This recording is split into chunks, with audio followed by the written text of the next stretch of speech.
From your local election headquarters, this is Big Country Politics on KTAB. All right, welcome back to Big Country Politics. We're continuing our conversation with Dr. Paul Fabrizio with McMurray University, political science professor. And you were saying before the break, because we were talking about the reaching across the aisle and working with each other because of a recent death in Washington. Let's continue that conversation. Yeah, you were saying. Go back to Ronald Reagan when he was president, and he reached out to Tip O'Neill, the Democrat leader, Speaker of the House. And the two of them, even though they disagreed on everything politically, they both agreed that politics stops at the House floor. So when you leave there, you can be friendly. And as a consequence, they got together, they told stories, they drank whiskey, they went golfing. And as a consequence, the relationship that they built allowed Ronald Reagan to achieve his greatest legislative achievements. The personal relationships that can be built allow legislation to happen. And Elijah Cumming worked that way to try to get those relationships with people in the opposite party. He was still a fierce partisan Democrat, but he said, I need to work with Republicans, and he did.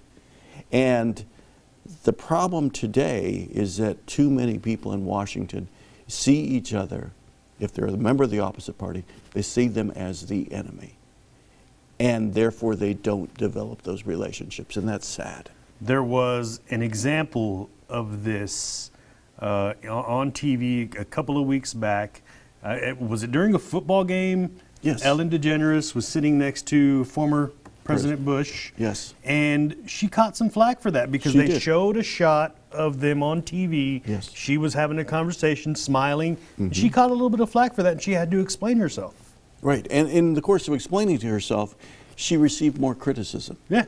And it's like, are we as a country at the point where we can't talk to people if they're of the opposite party? That kind of was her point in her explanation. I thought she explained it, or explained herself, really well. She said it, basically. Yeah, she said it very well. She says, you know, we can have our differences, but we can still be friendly. We're still people. And I think Elijah Cummings really reflected that. Well, let's move on back here to Texas. Dennis Bonin, he's Texas House Speaker. Explain what's going on there. I'll let you.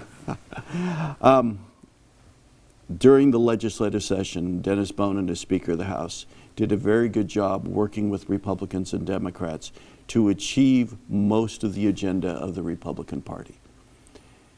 During the course of that session, he told Republicans he would not work against them when they run for re-election.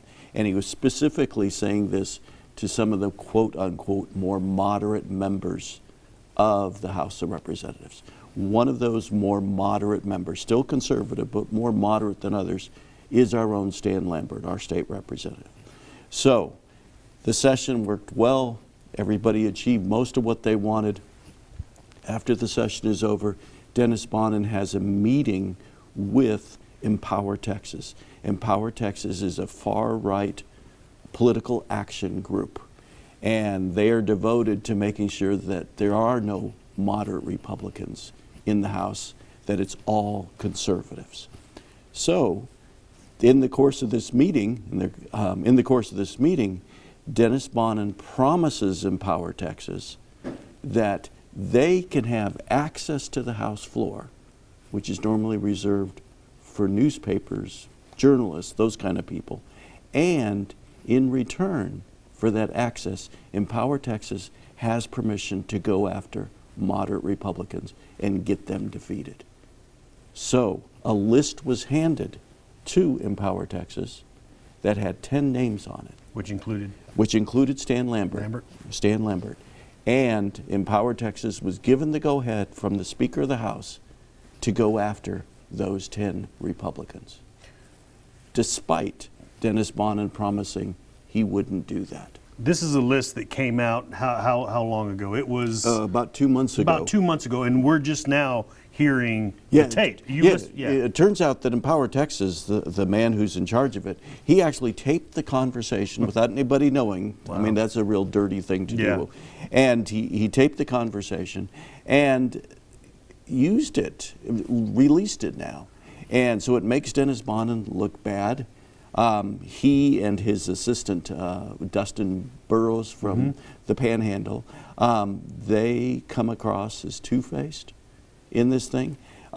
Clearly they were offering access to the House floor in return for going after these people. And so it just makes them look bad. It makes them seem like they're untrustworthy. And one of the reasons that speakers are successful is they have the trust of their members. Yeah, and Dennis Bonnen has lost the trust of some of the members, and we'll find out soon if he is going to be able to keep his seat as Speaker of the House. So we're going to be watching the fallout on that tape, really. Yeah, it's an hour-long tape. It's available if anybody wants to listen. Be warned, there's some language issues there. These are powerful and influential people here in the state of Texas who are really talking about the future of the state. And they say some really controversial things there about other members and about the state. And they said, one of the things they said is, the speaker said, we are in trouble here in Texas in the suburban urban districts because of Donald Trump. And for him to admit that is a pretty amazing thing. We've got about 30 seconds left. What are we looking at in the near future here soon, you think? Put you on the spot. In terms of this tape? Let's do that. In terms of this tape, will we have the same speaker, or are we going to have a different speaker? And that's going to have a bearing on what kind of legislation is going to be brought to the fore. How conservative is the Texas House going to be in the future? All right. Thank you, Dr. Paul Fabrizio with McMurry University. We'll be back on Big Country Politics.